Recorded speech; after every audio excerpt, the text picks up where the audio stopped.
conversations today. ESG is probably the most used, or I would say overused word in the corporate world today, and it comes just right after AI and Gen AI. So if you are an HR or you are working in corporate and you don't talk about AI, Gen AI, and ESG, it sounds like you are not there. You're not aware what is happening around. But despite the buzz, ESG is much more than just a trend. It's a critical business imperative shaping how companies operate and compete. Uh, what makes ESG so compelling? Why people are rushing towards this, why there are policies getting formed. Uh, Companies with strong ESG performance have shown to outperform their peers financially, with studies indicating a 10 to 20% higher returns on equity over 5 years. And according to a recent global survey, more than 75 of percentage of the investors consider ESG factor crucial for investment decision. So today, the world across is making sure that you are complied. If in case, even if you don't want to, the world around is changing. As Larry Fink, CEO of BlackRock, puts it, companies that ignore ESG risk being left behind in reputation, profitability, and relevance. Today, we have an exceptional panel of leaders representing diverse industry who will discuss how ESG is shaping their strategies and driving value. Our discussion will explore the environmental, social, and governance dimensions and highlight real-world initiatives that demonstrates why leading with purpose is good for business. So let me introduce our panelists here. We have Jagruti Mehta. Jagruti is the head of HR at Sridevi Tool Engineers Private Limited, a leading precision tool engineering company with deep expertise in human capital development and organizational culture. Thanks, Jagruti. Thanks for giving your time to us today. Thanks, Viju, for bringing me on board. Looking forward to this. Thanks. We have Preeti Ahuja with us. Preeti brings a rich HR leadership legacy, currently serving as the head of HR at Husk Power Systems, a pioneer in renewable energy for rural areas. Preeti, welcome to you. Thank you so much. We have Yashwant Bed, CHRO and President HR at Hexagon Nutrition, a global leader in nutrition and fortification solutions with an extensive experience in human resource leadership. Yashwant is recognized for steering HR transformation across the group operation. Welcome, Yashwant. Thank you, Viju. Looking forward for this insightful interaction. Thank you. Welcome.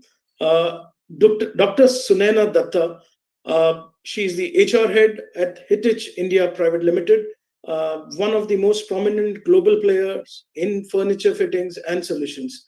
With a doctorate and a robust corporate HR background, she has championed progressive HR policies, DAI strategies, and leadership programs, contributing significantly to the culture of the organization.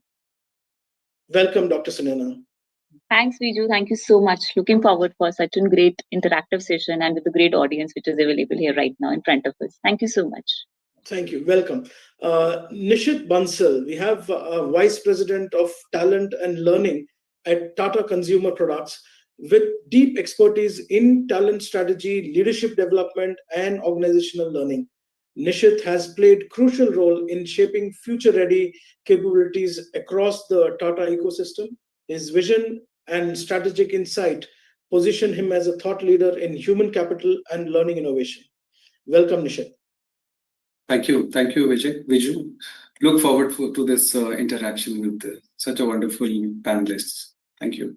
Thank you. So we will keep it quite engaging. I would be asking a series of questions to each panelist, but anybody who has a point of view, please feel free to raise your hand and I will give you a chance to probably add on to the question or the answer, or you have any other point of view.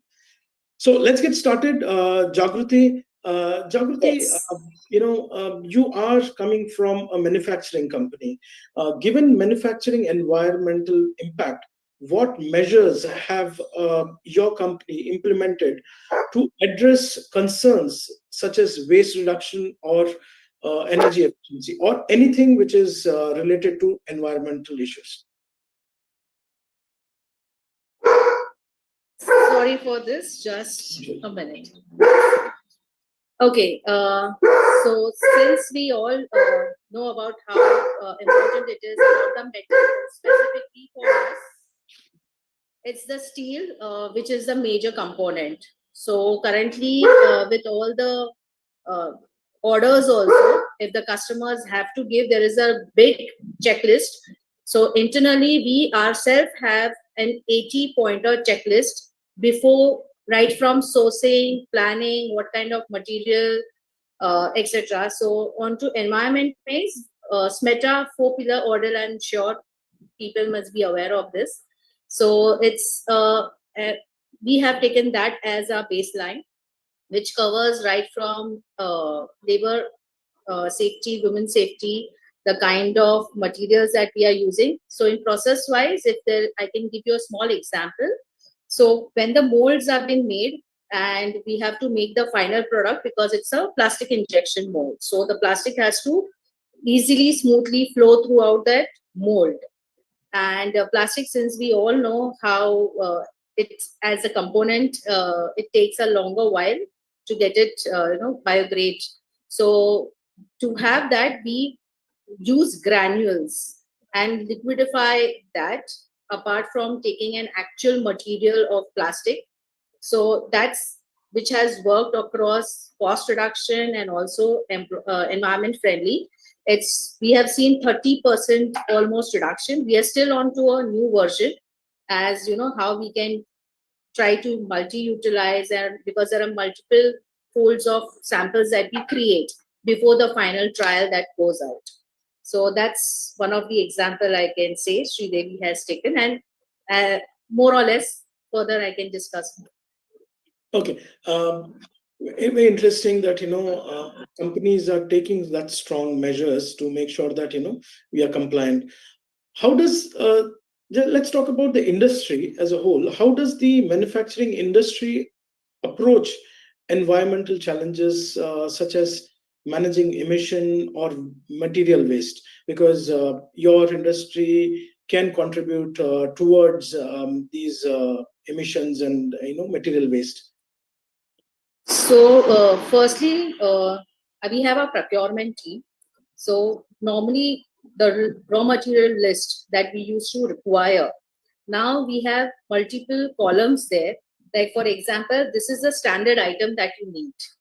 Okay, that's available in the market. All that's the standard item. But now, where we have planning, we also have multiple options being kept, as which is environment friendly, cost friendly, which can be also when it is being used, or say for example waste material, or the outcome which is there, how we are been disposing it.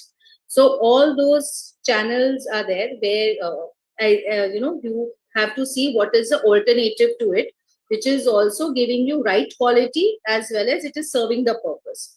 So on footprints, if I can say carbon footprint wise, it has for the mold things where we require a lot of air pumping to ensure that the material flows seamlessly. So there was a calculation which was being done by our operations team.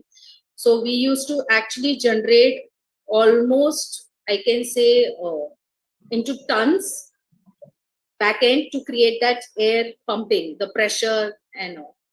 But finding out in-house, we have created some kind of mechanism which has helped the usage of those air pumping almost to 40%. And we are saving on electricity, we are saving on the cost part because of that. And so we have kaizens, and this is like each person in the company has to minimum give 3 kaizens in a year. So it also adds up to your KRA and KPI, which keeps innovative. What is a better material on a greener way? So that's the way we are adding up to the planet. Very interesting, Jagrati.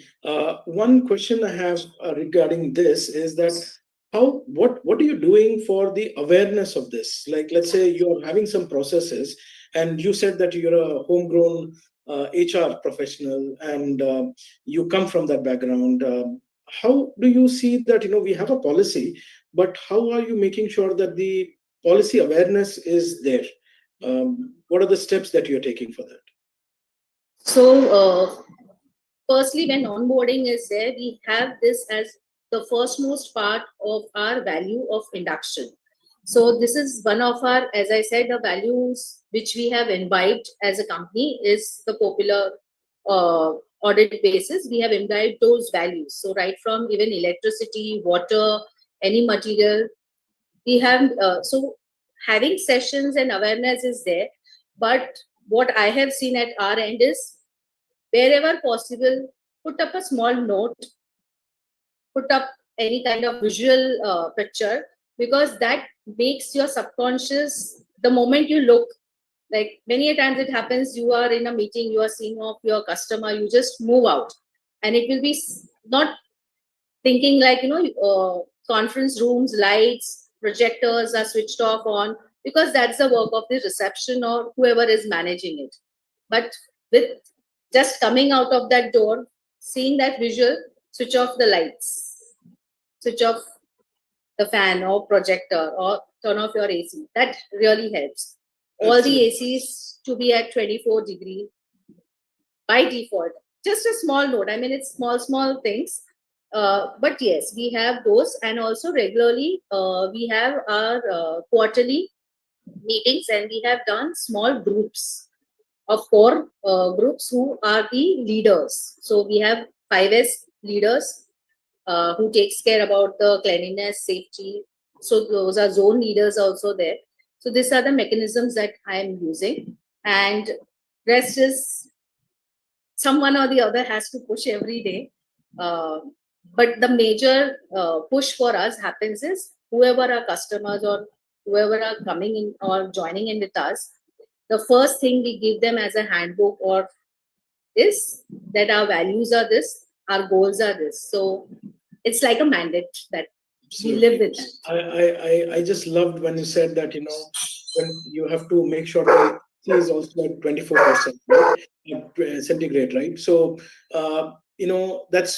that's why we are practitioners. That's why I love practitioners, because these are the small things. Those are the small nudges that you give and make sure that you change the habit across and bring a cultural change, right? My last question to you, Jagrati, is can you share an example of an environmental initiative that enhanced Sridevi's operations or reputation or market standing? So I cannot name the customer, but they had very strict guidelines that they will give us any of the small orders also. Only we achieve 45, as there was above 45 marks. And this was a very, like TUB, if everyone knows, is one of the agency for having your audits done. Basics from ISO to all different standards.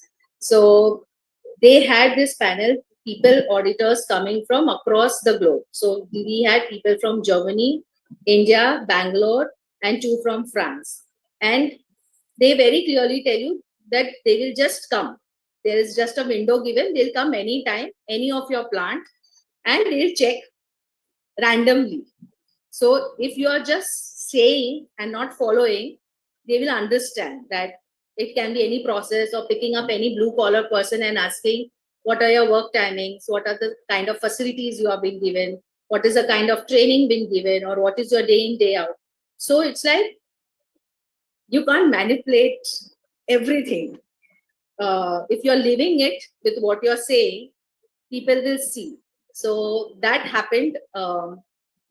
And that entire documentation, verification, all those were there. But yes, this surprise visit happened. And then they have a mechanism where they give you ratings, and it is automated. Everything is like nothing manual. You just put in the ratings and it's calculated. We had got 63 as a rating. So those company standards, if you also want to become or want to work with such big OEMs, you will have to level up. And manufacturing units, I have seen where it is a solo entrepreneur who has started, versus today where you grow and you want to work with, be on a global platform. You have to raise that bar, not only by skilling your people, but also need to give that, like as in habit, like that also follows at your home, not only just at the workplace that you are just printing papers, you're printing color or gray or what you're reusing. Right from that, you start thinking even at your home when you're staying. So that's what we have trying to do. And hopefully we try to do it at the larger scale. Thanks, Jagrati. Very, very insightful, very practical, advices on how you are looking towards environment. Uh, thanks a lot. Preeti, if I can bring you on the stage. Preeti, our focus here is on social part of ESG. And I have a question to you. How does Husk Power Systems advance social objectives such as inclusive hiring or community development in its operations? Thank you so much. And it was really wonderful to hear Jagruti and knowing more about your company, how you are, developing those initiatives. So great to hear from you. And let me just give you a quick background about Husk Power. So Husk Power is into renewable energy. So our mission is to, to work towards clean energy, reduce the carbon footprint, and we are, mainly into India and Africa. So again, ensure that we are supporting the rural communities and then providing the basic need of a human. And that is how this company was formed, with the purpose of giving everyone the basic need, what they're looking for to survive. Now, coming to the organization, how we are driving as an inclusive hiring or community building. So again, there are, multiple initiatives what we drive. One thing is we look at local hiring. So we support the local communities to give them a job. So that's how first step starts. And second is we provide the technical training to them. So because our field people, they join as an operator level to a field executive level, where we are developing them on a technical training so they can be employable in a local sites. And then slowly we'll build them their career paths, and then that's how they are continuing with us. So it's again like 15 years it's been in Husk Power, is already there in the system, and then the people whom we have supported, they're still there with us, and that is like how we are giving a employability at the rural areas. That is the major focus. And if I talk about one thing, that is women entrepreneurship, because here when we say social and community building, we have done a lot of work when it comes to hiring women for those roles, as well as giving a kind of inclusive or safe environment so they can continue in even challenging environment, as it is not look like a major corporate environment. You're working on a field and you are taking care of a lot of work which is not easy for a woman to drive, but we ensure the proper technical training, proper safety, and then listening to their voices and then work on the improvement points. So there are multiple initiatives what we are driving to drive this community, and also empowering women in this workforce.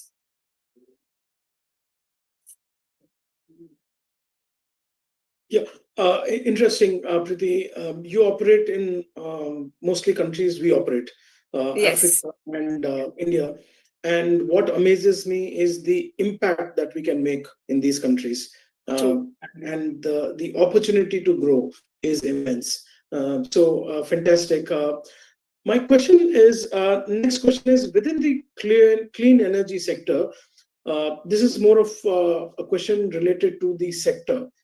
How are companies promoting social impact, such as through job creations in rural areas? Because that's one of the challenges. Because if you see India or any other country, Africa, you see, there are divides, big divides, where the cities are developing, they have all the infra, and the rural is completely underdeveloped. So how do you see your role in that? Yeah. No, true. One thing is what we are doing differently. One is we are, building a partnership with the local communities. Second, the local institute and again colleges. And third is the partnership with government. So again, through these channels, we are, first of all, getting the talent in-house, and then we work on the training. Because again, if you look at those, so we operate on mainly we have major our I'll say headcount in Nigeria, where we don't get a very people who are ready to work on a corporate level. So again, it is we have to provide a lot of trainings first, technical trainings, develop them, like we hire from local institutes and colleges, but we invest a lot of time to develop them into be ready with the role. And that's how they continue. And with the local, again, I'll say references, local communities, we are reaching out to them, and we are giving them opportunity.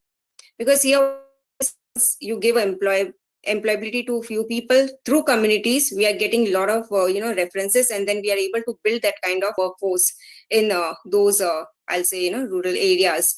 But again, one is we are talking about how we are getting the talent. Another is today people also look for aligning with the purpose. So if you look at people, when we hire, everyone wants to work with the organization who has. So that is also one thing is aligning. If you look at the overall industry today, like even the generation Gen Z, they will also ask what you do for sustainability, what is the goal for your organization.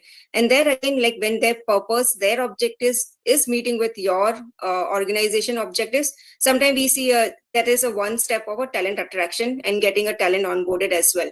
So again, it goes both ways, where you as an organization have objective to drive the clean energy, the renewable energy, and then provide I'll say work towards the environment. At the same time, when we attract the talent, they also come with the same purpose, and that's how it align, and we able to create more jobs for the people. How fulfilling, how fulfilling to work. Even a few numbers I will just give you. That is on ESG impact only, I've just mentioned. So we were able to create 45,000 jobs were created in, I'm talking about Africa region itself. And then 20 lakhs people impacted because of energy access. Now today they are getting jobs, access to education, health and safety. And then the carbon was avoided completely when we are working on the renewable energy part. And women empowerment, we have 5,000 women running the business today in solar energy. So if you look at the percentage, we have 30% of women employees working on this field and operator level. Oh, wow. These are staggering data. I understand Africa, we've been operating there from last 27 years, and we understand the sector that you are in, energy. Oh, yeah. The kind of crisis many of the part of the African countries are facing when it comes to electricity is, very hard to believe. And the kind of contribution that you're doing is absolutely phenomenal. My another question is, could you provide an example of the social initiative that delivered benefits to the Husk employees or communities you're operating? Correct. I'll just give you one of the example which we took, that was Pragati Ki Aur, and that was developing women entrepreneur.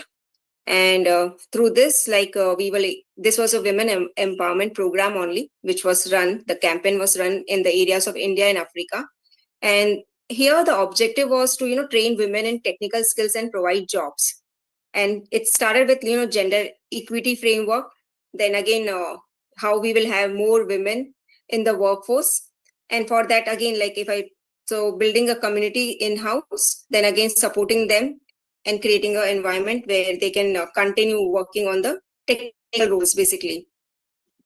And that's how we have able to promote the talent. That is one of the initiative. Even we have started with a period leave policy to make it more inclusive workplace. So it is, everything is put together. I'll say this has helped us to create a gender balance and then provide more women, because they are running their families today in those I'll talk about India and Africa region where there are no jobs for them. Today they are running their families, they are earning, and they are becoming a very independent. So that is like some initiatives we are driving through our organization for them. Preeti, it's absolutely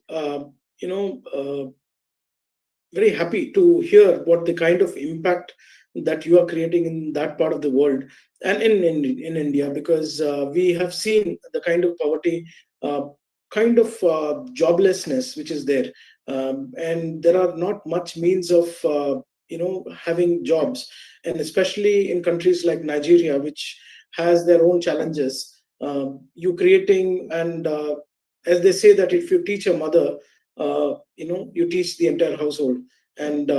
And mothers, when you have that kind of community of women, you're creating women leaders, and which I think would have an entire impact on the country. So fantastic work being done there. Thanks for your contribution here. Yeah. And just I'll end, like we have 50% in the boardroom today, women who are at a C-suite level. So that is again, it's not just entry level or mid level, it is at the top level, because when you have to bring changes, you have to have a diversity at all levels. Absolutely. I think it's two things which keep coming whenever we have this kind of discussions is, one is the purpose and the culture. You can't avoid these two and make big companies. Each time I look at purpose and culture, I look at Nishit and Tata, right? So they have been the custodians of this value. Nishit, you want to add something here? Certainly, Viju. First of all, once again, thank you. It's a privilege to be on a panel where we're discussing ESG. When I read this, the topic, I thought, I think it'll be a good opportunity for me to hear and also to share my thoughts. Before I joined this session, I was just trying to, search on Google what's happening with ESG and all. I came across a very interesting report which said that, the average tenure of the companies on S&P 500 fell from 33 years in 1965 to 20 in 2018, and is going to further decline in 2027. In fact, among the Fortune 500, if you see a decade back, almost 30%. If you see 25 years back, the 25% companies are not there in Fortune 500. And here I am representing the company Tata, which is 1868 as when we were founded. It's been more than 150 years. We have survived World War I, World War II, Industrial Revolution, Information Revolution, and now maybe AI. Yeah, and we know how the organization is doing. I think one interesting thing, and I think while everybody knows about Tata, but it is important to also understand that when Mr. Jamsetji Tata started this organization, he articulated the organization's principles very clearly.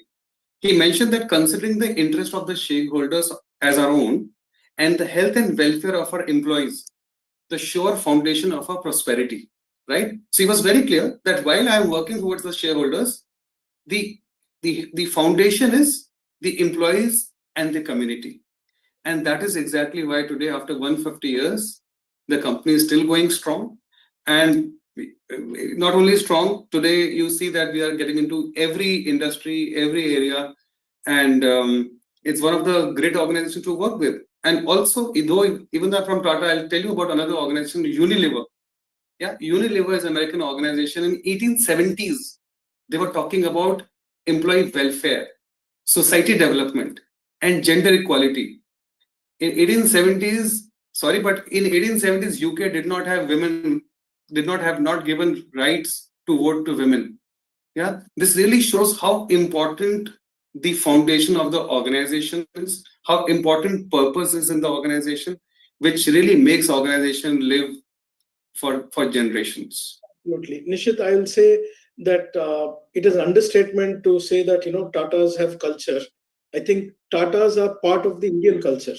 It's part of our Tata, how to do business is through Tatas. It's a playbook for all the entrepreneurs, all the business people that, business can be run in a cutthroat world with a lot of charity, a lot of sustainability. ESG was there before the ESG was born in Tata's, right? So Very true. yeah, so thanks, Nishit, for giving your views. I'll come back to you. I thought since it was talking about culture and purpose, I could not avoid you. So I thought, Sure. I'll just jump in and take your views. Yashwant, if you can talk about how does Hexagon Nutrition uh, social initiatives such as wellness or community programs support in its mission to combat malnutrition? Here we are exploring the social aspect of ESG. So if you can just throw some light on that.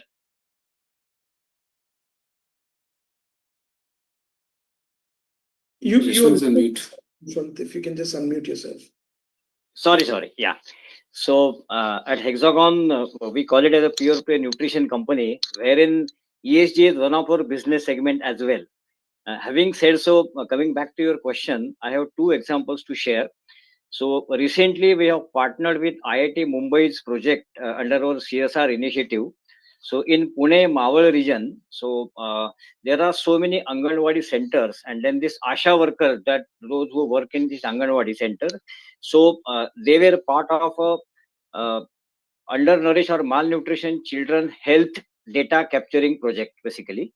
So IIT has developed an innovative equipment which can measure all the basic medical parameters which are required to collect the data of these malnutrition children, so that they can be given the timely solutions basically.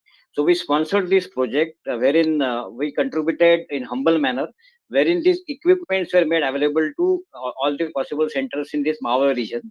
And then so this is one way we are contributing, I will say, for the wellness and community. The another project is basically in Mumbai. We have a tie-up with Sion Hospital, which is a prominent hospital in Mumbai, and along with Sion Hospital, there is a center in Dharavi area, which is a slum area, wherein the malnutrition children are given the treatment. So Hexagon sponsors the infrastructure, the staff fees, the staff payments, as well as the products for the center. And these malnutrition children are kept over there, and they are treated properly till they are out of malnutrition risk basically. So that is another project which is going on, where we are supporting. Fantastic. I think malnutrition is something which is very underplayed in our society, and even many of the urban kids are also malnutritioned. So the kind of so this center is how old, which is there in Dharavi? I think almost 10 years now. Yeah. Okay, fantastic. Yashwant, my next question is on the industry. So you come from the industry, you've been there, you've seen this industry grow and now become part of our culture where everybody's talking about nutrition, right, at each level. How are companies addressing social challenges such as improving health or food access to a larger community? Yeah. So at a very small level, companies are contributing to the nearby communities, wherein they support to basically measure the health of the local employees and then support them through various medical camps, or maybe running the medical vans along with the doctors at a very basic level. There is one more scheme through which companies are supporting under the Poshan 2.0 scheme of the central government, where the ready-to-use therapeutic food is distributed to the malnutrition children in the pockets where the malnutrition is a major issue basically. So there are government projects under Poshan 2.0, wherein these nutrition companies support them. And then third project is basically it is called Take Home Ration THR project, wherein the underprivileged pregnant women are given nutrition foods like dal khichdi, and then kheer and barfi, which is having nutrition component in it. So this type of take home ration is distributed, wherein companies contribute two ways: one, to produce such products, and second, to distribute such products. So we are also part of these projects. Very interesting. It's this kind of webinars are very important for us, our students, our corporate clients, and all the audience which is there with us today, to understand how companies are actually using ESG and supporting at the social welfare and contributing to the society around us, right? I would like to add, Vijay, here. Basically, one of our product range, what I was talking to, is called ESG segment. We call it ready-to-use therapeutic food, ready-to-use supplementary food. This we produce at our one of the manufacturing plant in Tuticorin, down south, and this is primarily for UNICEF and World Food Program for their global malnutrition eradication project, which primarily is being conducted in Africa region, basically. So the product is a very simple groundnut paste mixed with all the vitamins and minerals as per the requirements of UNICEF and World Food Program. And then this is distributed by UNICEF and World Food Program to those malnutrition children in various regions of Africa. If they eat one chickpea, groundnut chickpea, their one-time meal is taken care of. They can survive. So we are proud partners to UNICEF and World Food Program in manufacturing and supplying these products as well. Yeah. Yeah, I can sense the feeling that you have when you are talking about it. As people, I think we are very privileged. Lot of people, we attach nutrition to fitness, to six packs, Yeah. so and health and de-aging and anti-aging, or whatever we name it, nutrition is getting attached there. But as you said, there are small things like this are very important for a large community to survive Yeah. and see the next day. So, Yashwant, I would personally congratulate you and your Thank company you. for Thank such a you. noble cause. Yeah. One more question I have. Could you please share an example of an social initiative that had made a meaningful impact Sure. for your employees or your stakeholders? Yeah. So I will give an example.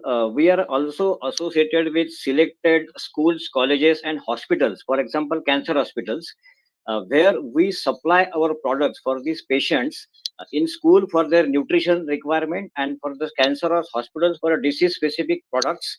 We distribute them as a part of CSR project. We not only distribute, our employees go there, they interact with those people, and then they get the feeling of basically interacting with them, mingling with them, and then the satisfaction when we hear of them that how happy they are feeling because of this small gesture.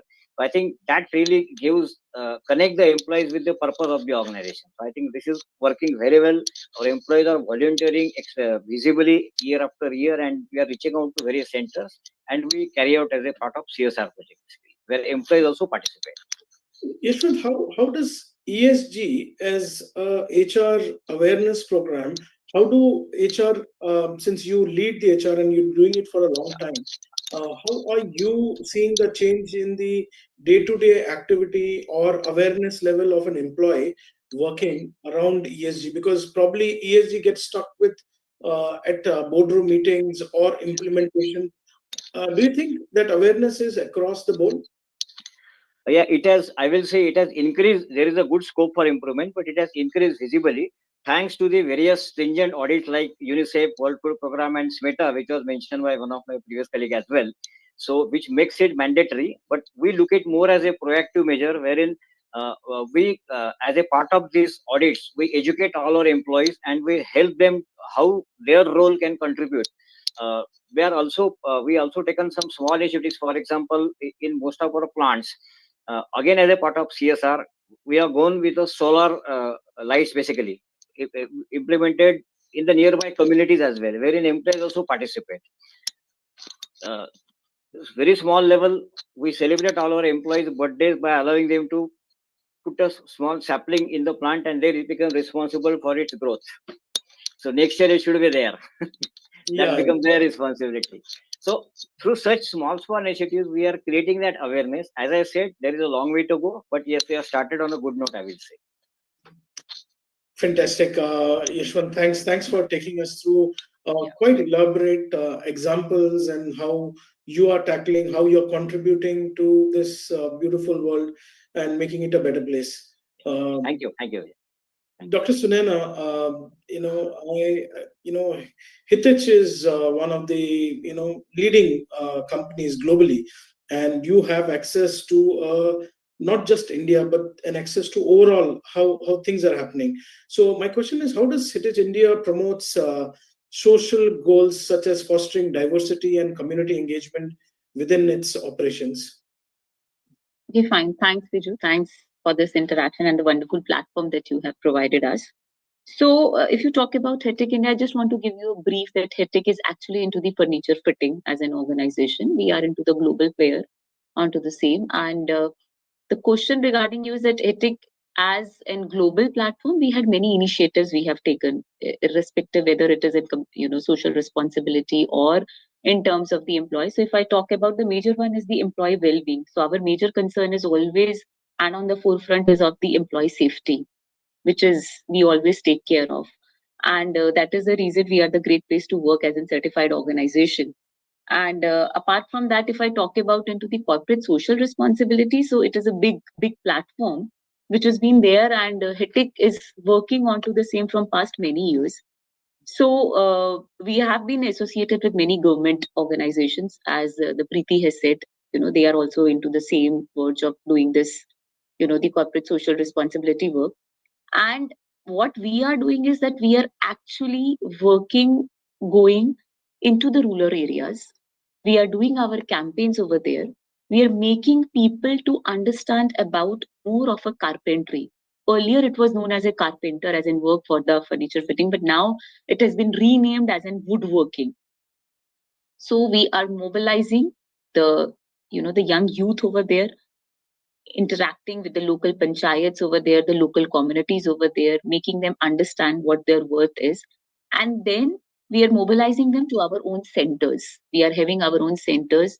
One is in Faridabad, and that centers, they are under the Pradhan Mantri Kaushal Vigyan, that it is their PMKK. So these are our certified centers where the students, they come and we give them a free training wherein they will learn the modern aspects of all the woodworking techniques which has been required by the industry. So we are bridging that gap between the industry as well as the academics which is required, and then we are placing these students into the industry which is a demand of them. So we are not only giving them a kind of an you can say the training onto the certain technical points which has been required, but also we are giving them a placement of the students across the industry which has been there, and there is a huge demand. So that is how the HETIC is working onto this initiatives. And I can tell you, you said about the how HETIC is working onto this initiatives. Like, we have also introduced certain programs which is called as My Daughter, My Pride. This is one of the initiative that HETIC has started up, wherein all the HETIC employees, they have been blessed with a daughter. They had been, given a substantial amount of credit in their accounts as under the Sukanya, Yojana. So that is the small initiatives we do it for our employees, and just to have the upliftment of the young girls who have been, the birth is there, and they have a small amount, which will substantial amount will go into their Sukanya Yojana. And once she'll grow up, then she'll can be used into their education or into the financial support of them girls. I'm very impressed, Dr. Datta. Both of these schemes we are closely working, because we have, as I said, we have a division which is into government skilling. PMKVY is something which we do a lot of work with, and India has changed, and there are a lot of schemes which are there which are not aware. So I like the part that skilling, you have used PMKVY. For your employees, you have used the Sukanya Yojana, and and it's a Western company which talks and merges the Indian schemes which are there, and many of us are not aware. And you are doing that merger, that fusion of the West, and we can talk a lot about we are getting Indianized, but to use the Indian policies and for the betterment of the society and for the employees is something very, very interesting. So thanks for sharing these two very interesting examples. I have one question on the industry for you, that the furniture fitting industry, how are companies advancing social responsibilities there? How do you see as an industry as a whole? See, if I talk about as an industry, especially in the woodworking, it is a very niche sector. It's not like, like the Tata is there, which is onto the different sectors. We are into a very niche, but yes, which is very prominent into the furniture fitting. So if you think onto that point, that how the industries they are embarking onto this role, I'll give you one example so that you'll have a better understanding. In the month of June, we are going to start with one female, a young female of 30 students batch, which are the first carpenters which will be enrolled across India. We are giving them the training across for the 3 to 4 months, and we are making them available in the industry, which is not there. You have hardly seen any female carpenter, per se working. And, even if at your home, if you're calling, so majority you can see it is only onto the male thing which has been there, but not the female. But somehow when we have done that mobilization work in the rural areas and we make that girls, so the girls they are, and the interest is from their side as well, these are all 10 plus 2 students who have passed out, they have done their diplomas and they are interested. So they are, and they are not only working for that as the traditional carpenters, they want to work as a machine operators, as an assemblers in the industry, which is the demand right now. So if you talk about as in the HITIC as an organization, so we are working on that front, which is like a unique in its own way, wherein we want that the female wing should proceed, not only at the board level or at this level, but at the major community level we are talking about. So this is how we are proceeding. Absolutely. I just, love what you just said, that these are probably the first of kind carpenters, the female carpenters who's going to be there. We celebrate female pilots, we celebrate female prime ministers. We tend to overlook skilling as a major, profession. And I feel that, the more we are into Gen AI, we are into skilling India with a lot of government initiative. Somewhere the crisis of jobs have come because we focused on white collar jobs, and we could not create these, skilled employees, and carpenters, the mechanics. If you ask any mechanic, how have you learned, you would say that, just see clear, as we went somewhere. And so there is no skilling was not there. And now I see there's a major government push where you get to learn free of cost, and you get paid for while you are there. Apprentice program which government has, again, very interesting program that is there. So I like how Heritage has mixed this. I am a great believer of how AI is going to transform a lot of jobs, but there are a lot of skill jobs which are going to be there, and India needs them more than the AI. AI might not reach there where these people are going to be reaching, and how can we train them, how can we contribute to them, is going to be the major challenge. I think we are focusing on India, but there is a larger Bharat which is in front of us. So fantastic, Dr. That's the reason I just want to add one more thing, is that we always say that it is not only the skilling. You always get a skilling, upskilling, and then the reskilling which is required. So that is the motto of HITIC across the globe, which is being followed. Thank you. Dr. If you can just briefly. Yes. I would just like to add to this is we had just a recent campus placement, and as you said, apprenticeship. So ITI has this entire mela, job fair mela, where you can go and have your relevant people. So this was where we measure on trades of fitters, draughtsmen, mechanic engineers, and all. And it was that time was so happy for me to see, out of 100 students, for an example, we had at least 20 of them as girls who were ready to work as machine operators. True. On shop floor, normally all the supervisors or in charge comes and says, "Ladki mat lena, humko night shift mein fir aadmi nahi milega." That's the general, dialogue that comes from seniors. But then when these girls were there, they were ready to relocate. They were ready to take care and convince their parents that they want to come to Mumbai and work. And they were ready to learn all the technical aspects without any extra, favor to be done to them. Treating them as equal as if a male apprenticeship person is coming ITI versus the same. Pay-wise, everything. So it was that time I did not have a platform to offer them, since we had certain restrictions from the senior supervisors. But then that incident itself was like, okay, next time, I told them, next time when I come, I'll ensure at least I take 5 of them and create at my place those ergonomics, work culture that they feel, okay, they are not less. So Absolutely. In fact, That's right. Yeah. Jagruti, I just want to add that that's the reason that, now in our plants also, the female representation has been increased.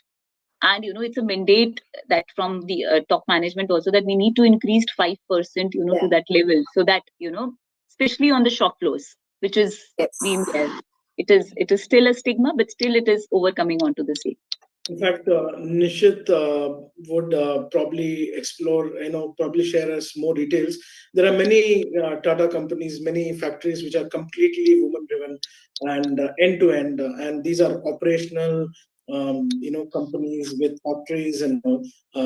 In today's, the forum also, if you see, there are very strong leaders who are there, and it is by design. That we have made sure that Thank you, Vishu. Yes, So, Viju, can I just add 1 minute? please do. I can't hold myself back because in 2016, I was the first plant data head at Hero MotoCorp at Nimrana manufacturing plant, where I introduced 200 ITI female operators on the shop floor.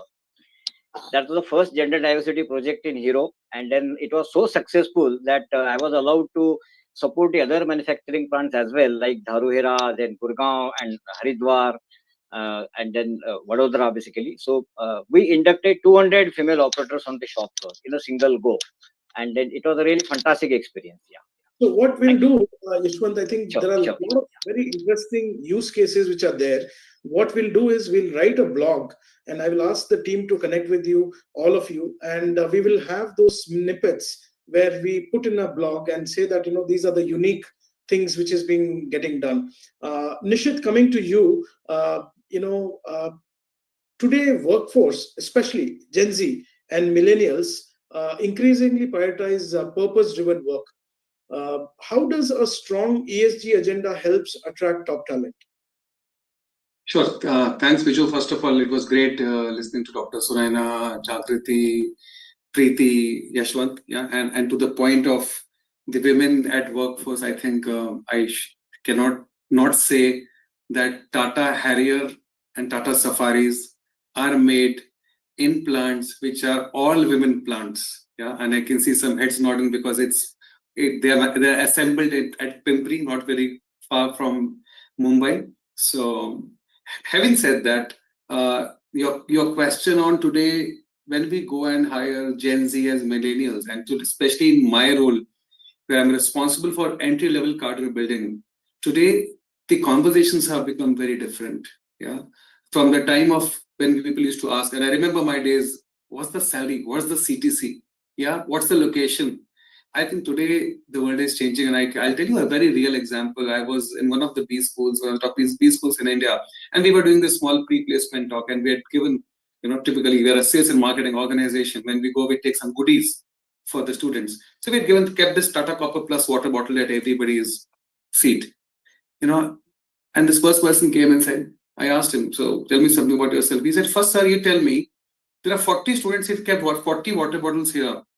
What will you do with that plastic? What is your organization doing about it? Yeah. So that's the kind of question today which Gen Z is asking. And I think that's what we need to be prepared for.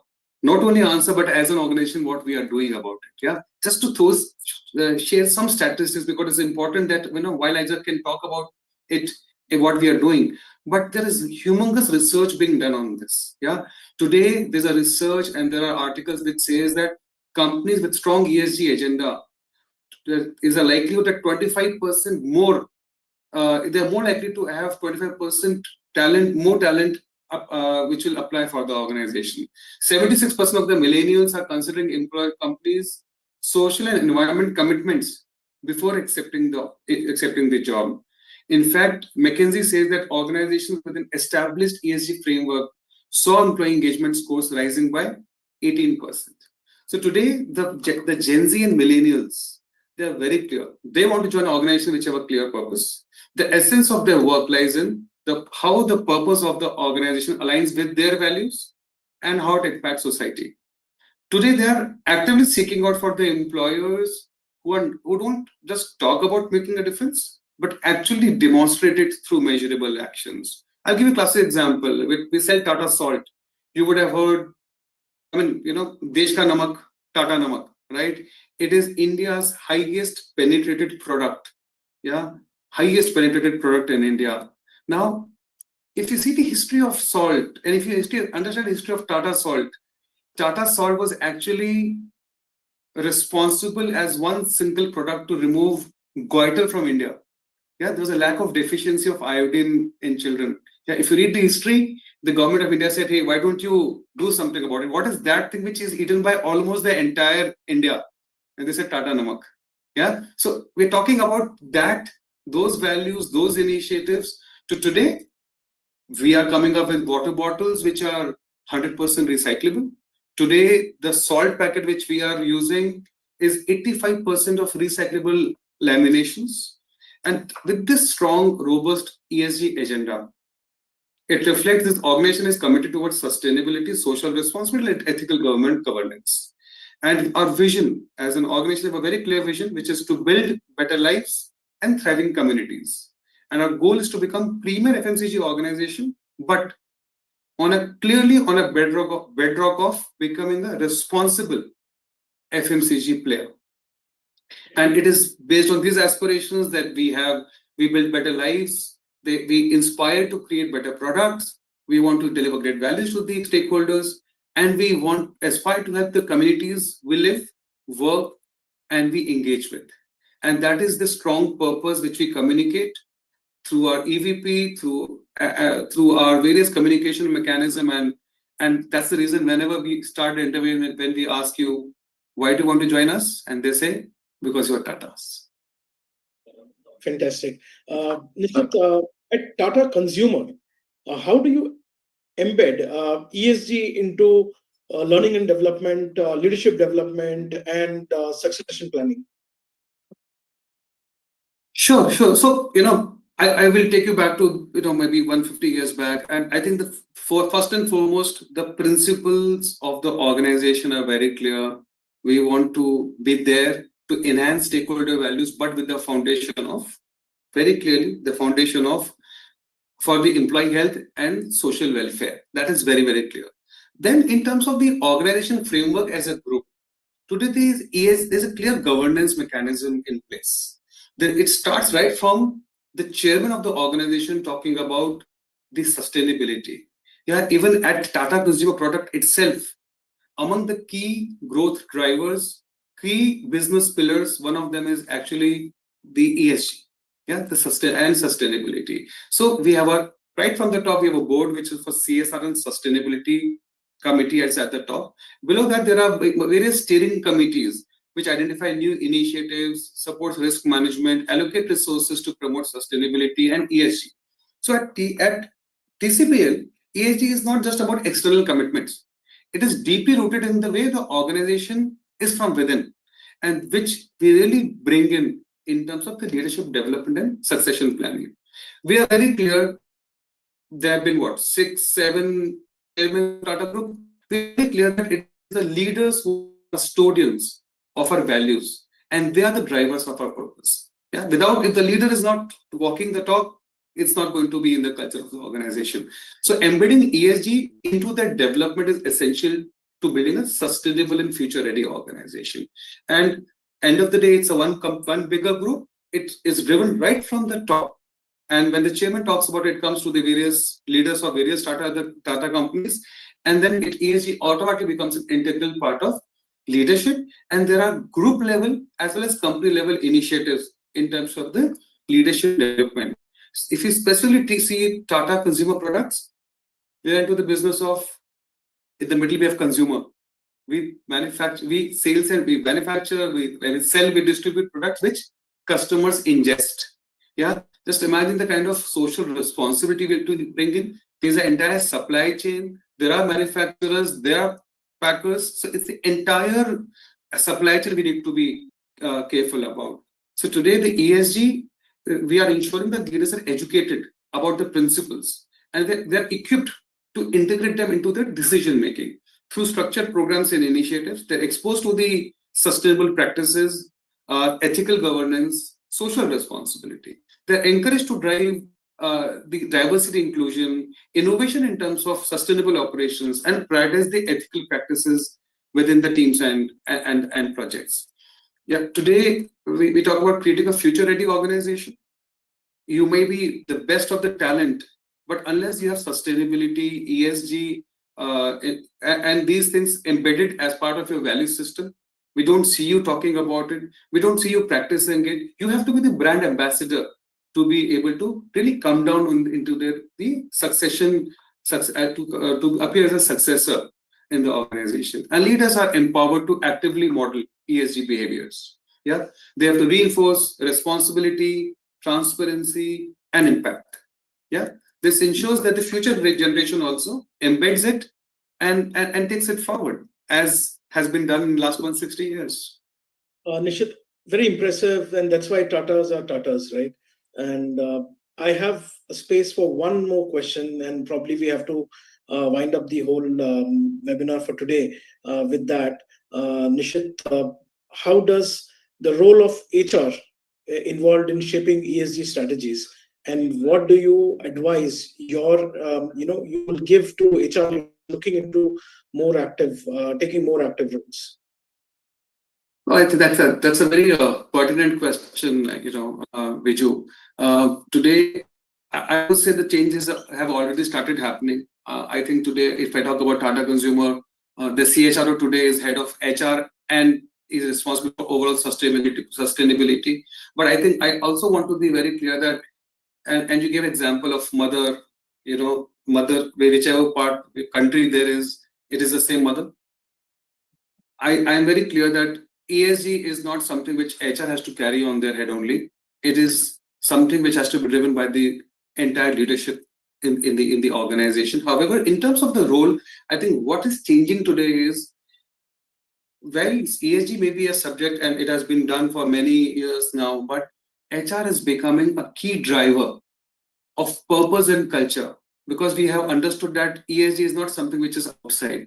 ESG is something which has to be brought in your behavior, your culture.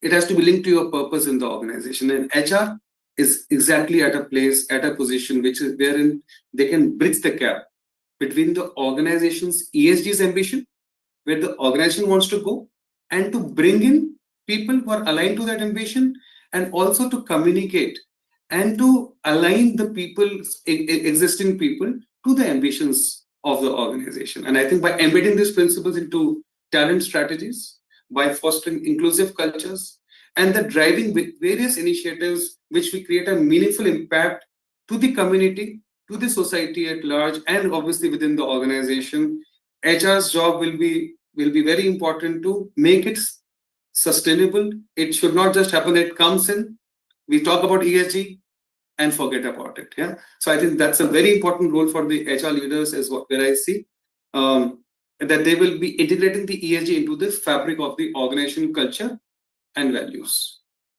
Thank you, Nishit, and thank you, everybody.